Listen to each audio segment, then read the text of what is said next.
Salam sejahtera, terima kasih karena bersama dengan saya di Nazilin Unity Channel. Ada netizen yang menggelar ulasan kali ini sebagai terbongkar rahasia besar Rafizi. Apa sebenarnya yang berlaku? Nampaknya 9 ahli parlimen PKR tidak belajar daripada langkah Sheraton. Langkah Sheraton yang menjahanamkan negara dulu. Apabila sebilangan ahli parlimen PKR bertindak mengkhianati PKR, mengkhianati Pakatan Harapan, akhirnya tumbanglah kerajaan pada waktu itu, dan daripada rentetan itulah sampai ke hari ini kesannya sangat besar. Kesannya sangat besar sehingga kita nampak keadaan politik kita bercelaru. Disitulah mula munculnya pakatan, gerakan, langkah Saitan lah, langkah Sheraton lah, langkah Dubai lah, langkah Kuala Lumpur lah, langkah macam-macam jenis hotel yang keluar. Tapi nampaknya 9 ahli parlimen PKR ini tidak belajar daripada langkah Sheraton. Ini surat yang ditulis di Malaysia kini. Menurut penulis surat ini, saya tidak terkejut apabila ahli parlimen Pandan, Rafizi Ramli dan 8 lagi ahli parlimen PKR yang tidak berpuas hati mengadakan sidang media. Ada netizen mula tertanya-tanya, apa sebenarnya yang Rafizi mahu? Adakah beliau betul-betul serius mahu apa yang beliau mahu? Malah yang berlaku, ia seperti ulang tayang beberapa langkah yang dibuat Muhammad Azmin Ali sebelum ini. Jika para ahli parlimen ini begitu ikhlas, mengapa mereka bertindak seperti penyangak? Malah saya tidak pernah mendengar Zahir Hasan Setiawangsa, Rodziah Ismail Ampang, On Abu Bakar, Batu Pahat dan beberapa lagi bersuara berkenan apa yang dibangkitkan. Sampai sekarang mereka diam. Sebelum kita teruskan ulasan ini, apa pula pendapat Anda? Kalau Anda setuju dengan netizen yang mengatakan bahwa hentikan perbuatan seperti itu, buat komen dengan tanda pagar tolong berhenti. Sekarang ini saya nak kongsikan dengan Anda semua. Mau berpolitik kita perlu kesehatan yang baik. Tapi kita mahu menjaga kehidupan kita sehat. Ini terapi imun, Transufactor for Life. Terapi imun ini meningkatkan daya imun badan kita sehingga lebih 400%. Dengan peningkatan daya imun badan kita, kita jadi sehat dan imun badan kita melawan semua jenis penyakit dari dalam tubuh badan kita. Secara umum dan ringkasnya, kita kena penyakit, kita tak sembuh-sembuh daripada penyakit, dan kita sukar untuk melawan penyakit karena satu saja, imun badan kita yang lemah, imun badan kita yang bodoh. Tapi dengan peningkatan daya imun badan, dengan peningkatan kualiti kebijaksanaan imun badan kita, kita boleh sembuh dari semua jenis penyakit. Produk ini meningkatkan imun badan kita, terapi imun ini meningkatkan imun badan kita lebih daripada 400%. Dan itu terbukti melalui kajian saintifik. Produk ini diperakui oleh semua dokter-dokter di seluruh dunia, bahkan dokter di Malaysia. Disahkan halal, mempunyai sijil KKM, lulus KKM. Dapatkannya melalui nomor telefon yang tertera, WhatsApp. Anda dapatkan khidmat nasihat percuma untuk kesehatan Anda dan sekeluarga. Bagi mereka yang sehat, jangan tunggu sampai sakit baru dapatkan imun badan yang kuat. Waktu sehatlah kita perlu terus kekal menjaga imun badan kita supaya kita tidak perlu sakit. Dapatkannya sekarang. Baiklah saudara.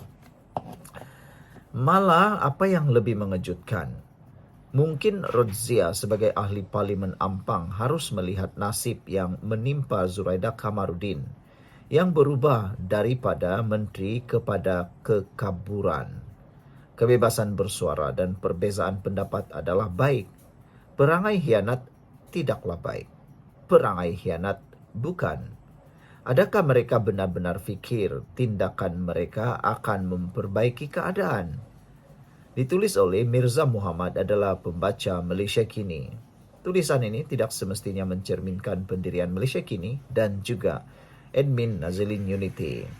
Beberapa komen daripada netizen menyebut, mereka kata it is not fair for some of loser trying to sabotage their own party when they fail the election.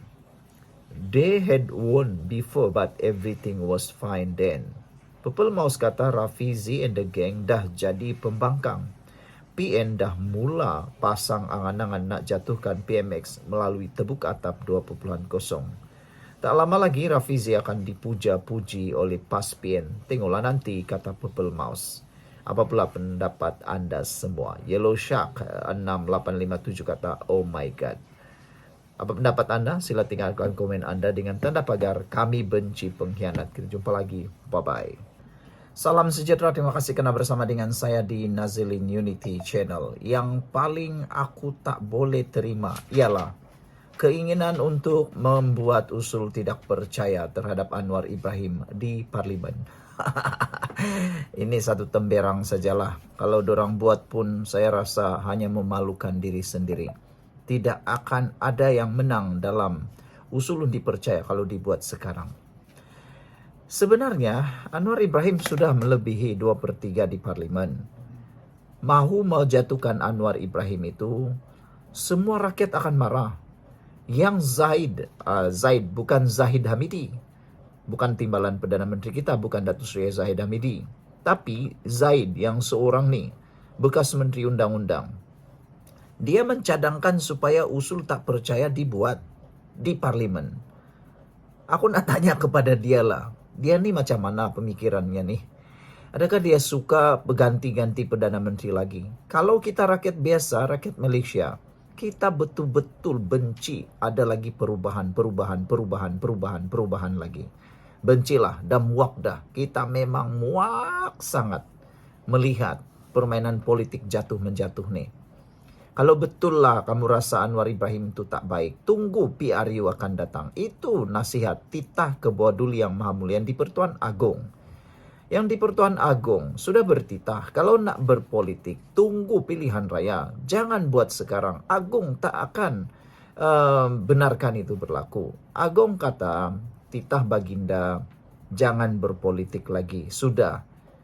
Baginda bertitah, jaga Malaysia. Yang Zaid cuba-cuba nak mencadangkan usul undi tak percaya ni, dia siapa? Dia bukan pun ahli parlimen.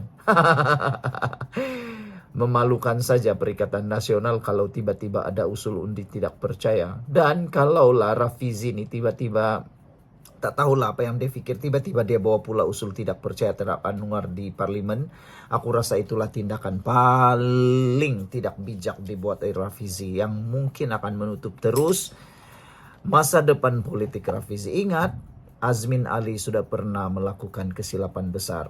Jangan sampai Rafizi juga melakukannya.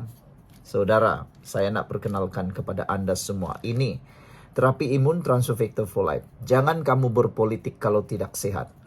Itu nasihat saya kepada semua rakan-rakan yang menonton channel ini.